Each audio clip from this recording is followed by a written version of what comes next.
Hello students, welcome है आपका अपने यूट्यूब चैनल पे। 5 मार्च की शिफ्ट 1 और शिफ्ट 2 टाइमली हम लोगों ने अपडेट कर दी थी मॉर्निंग में। और शिफ्ट 3 के क्वेश्चंस जितने मिले हैं अबाउट 40 क्वेश्चंस मिले हैं और कुछ क्वेश्चंस की लैंग्वेजेस कंफर्म नहीं है।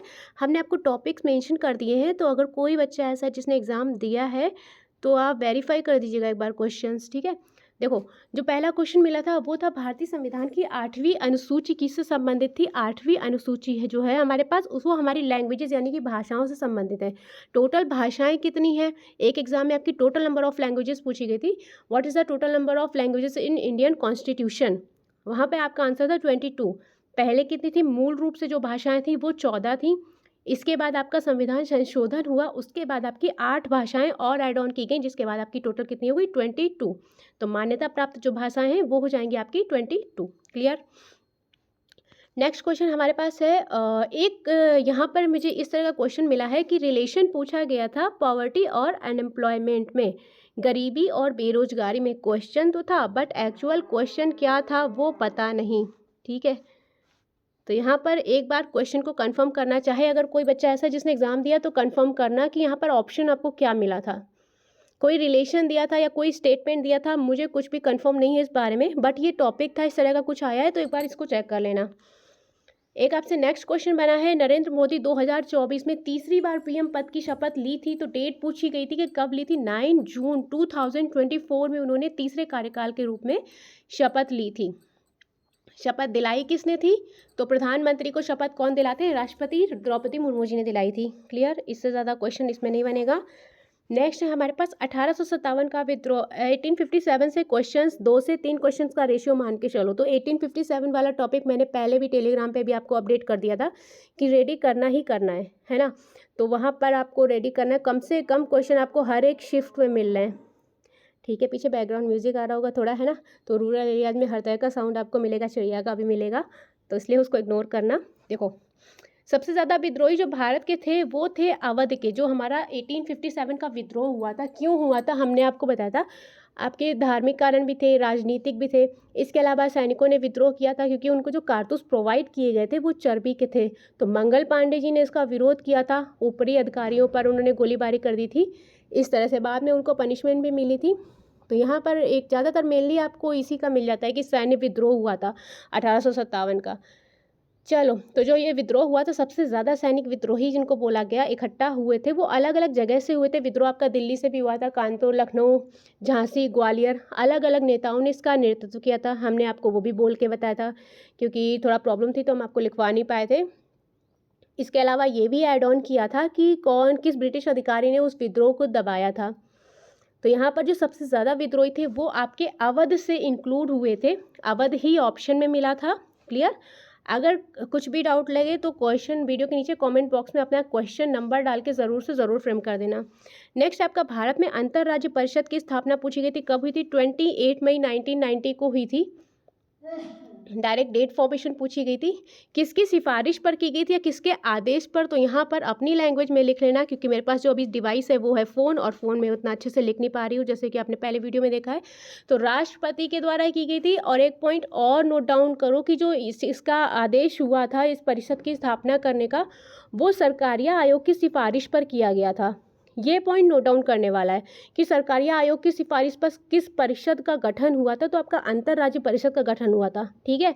तो वीडियो को ज़रा स्लो डाउन करके इस पॉइंट को नोट डाउन ज़रूर कर लेना, इंपॉर्टेंट होता है तभी बताते हैं, अदरवाइज कोई दिक्कत नहीं है, नोट करना नहीं करना आपकी इच्छा है। नेक्स्ट, 2024 में आंध्र प्रदेश के मुख्यमंत्री के रूप में शपथ पूछी गई थी, चंद्रबाबू नायडू जी ने ली थी। राष्ट्रपति का निर्वाचन किन के माध्यम से होता है, जो निर्वाचक गण के सदस्य होते हैं उसके थ्रू होता है। किस आर्टिकल के तहत होता है, तो आर्टिकल भैया जी लिख लो 54 के तहत आपका जो राष्ट्रपति होता है उनके चुनाव जो होता है आपका आर्टिकल 54 के रिगार्डिंग में होता है। जितनी भी डिटेलिंग है आपको इस आर्टिकल में मिल जाएगी। एक चीज़ और है, अगर आपसे ये पूछ रहे हैं कि गुप्त चुनाव किस पद के लिए होता है, तो जो राष्ट्रपति का चुनाव होता है वो बाय गुप्त मतदान के होता है। क्लियर।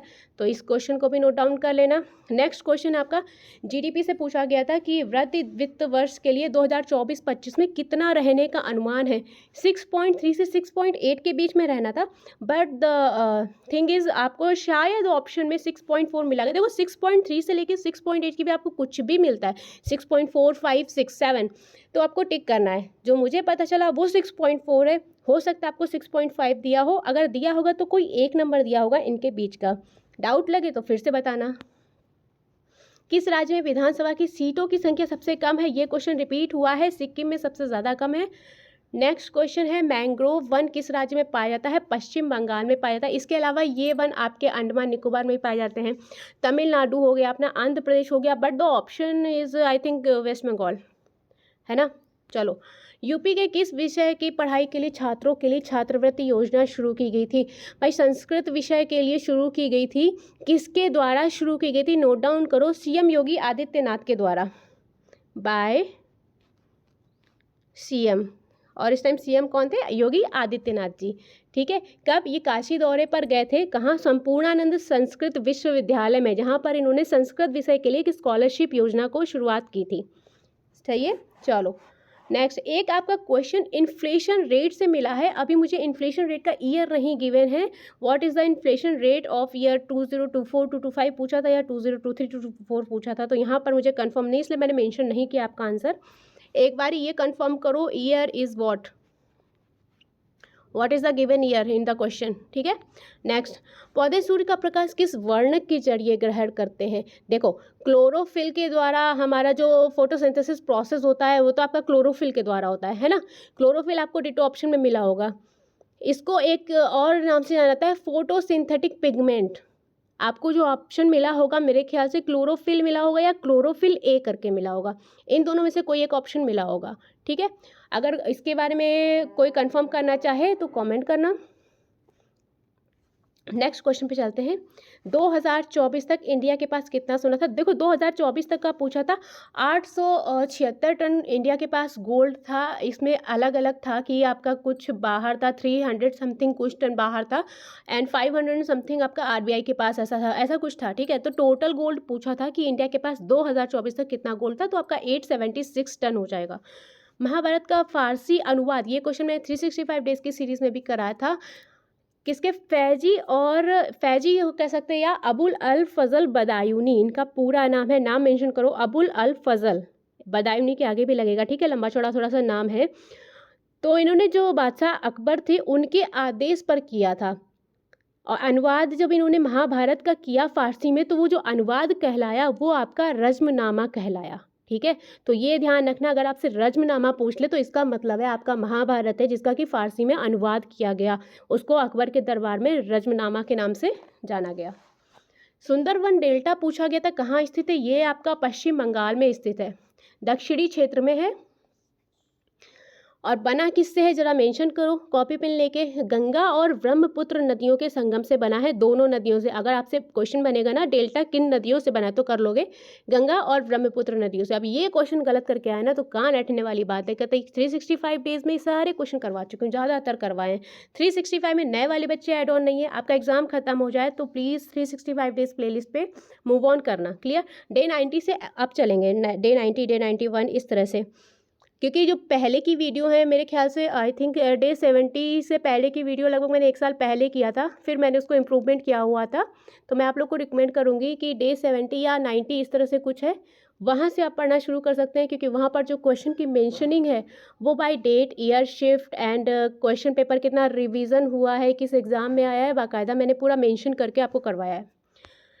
नेक्स्ट, भारतीय संविधान के किस आर्टिकल के तहत प्रधानमंत्री मंत्रिपरिषद का प्रमुख होता है। अकॉर्डिंग टू आर्टिकल 74 हो जाएगा आपका। एक और आपके पास क्वेश्चन है, राज्य एक आर्टिकल 39 से है, तो राज्य को सभी नागरिक को समान अवसर देना चाहिए, ये कहता है आपका आर्टिकल 39। नेक्स्ट आपसे क्वेश्चन है, भारत का संघ लोक सेवा आयोग किस आर्टिकल के तहत स्थापित किया गया था। Article 315, but the doubt is मेरे ख्याल से कि आपका आर्टिकल 315 नहीं पूछा गया है। तो जिस बच्चे ने एग्जाम दिया एक बार प्लीज़ वेरीफाई करना या चेक द क्वेश्चंस। एक क्वेश्चन आया आपका गांधी विचारधारा से रिलेटेड, एक्चुअल क्वेश्चन क्या था, लैंग्वेज क्या थी, क्वेश्चन फ्रेमिंग क्या थी, आई डोंट नो फिलहाल के लिए। वर्ष में 50 सेंटीमीटर से कम वर्षा वाला क्षेत्र, ऑप्शन इज जो दिया गया था राजस्थान है। प्रधानमंत्री यूपीएससी के सदस्यों की नियुक्ति किस लेख से होती है? देखो 74 के अकॉर्डिंग जो गठन होता है, दोनों चीज़ें अलग हैं। अगर मंत्रिपरिषद का गठन की बात आएगी तो वो करेगा राष्ट्रपति, और किस आर्टिकल के तहत? 74। और अगर आएगी नियुक्ति की बात तो वो करेंगे प्रधानमंत्री की नियुक्ति, राष्ट्रपति प्रधानमंत्री की नियुक्ति करेंगे, और आर्टिकल हो जाएगा आपका 75। गिवन ऑप्शन के थ्रू जाना।